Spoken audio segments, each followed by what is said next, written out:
Today I'm going to be talking about communication habits that instill positive self-esteem in children. By looking at the parent-to-child relationship, I can prove that effective communication plays a big role in a child's self-esteem. By practicing these communication habits with children, their self-esteem and overall quality of life improves dramatically.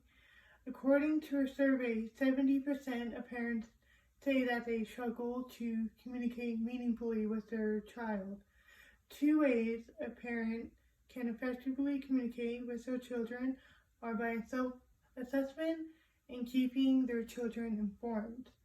After researching these communication habits through academic journals, my textbooks, and studies, I can prove it affects children's self-esteem.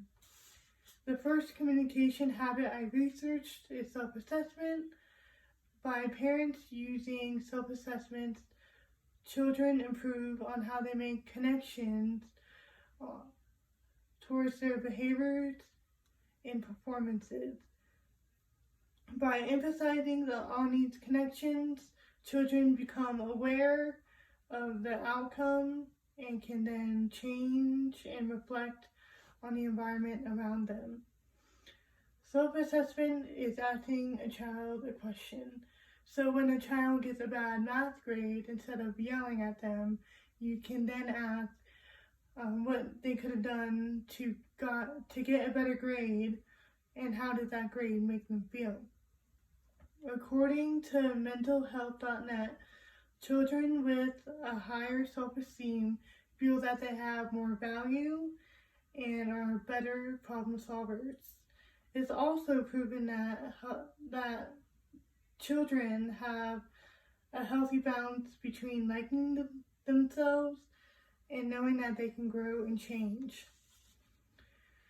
Making sure to implement self-assessment in children is one way to improve a child's self-esteem. Another way is keeping the child informed. Keeping children informed boosts their self-esteem. It's important to note that children with a low self-esteem can have negative effects on their lives. Information is key. For example, when in the family there's like a family death,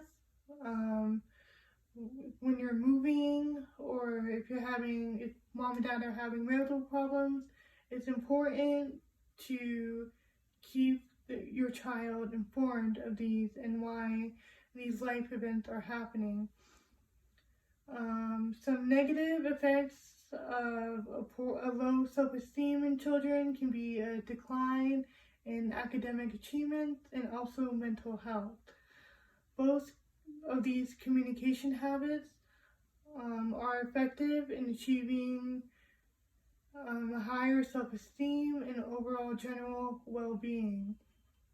So in conclusion, there are multiple ways that you can increase a child's self-esteem. Self-assessment and keeping your children informed are just two ways of doing that. And by comparing children with high self-esteem and low self-esteem, we can hope that parents pay more attention to their children and how they communicate with them, in hopes of their children becoming more independent and believing in themselves.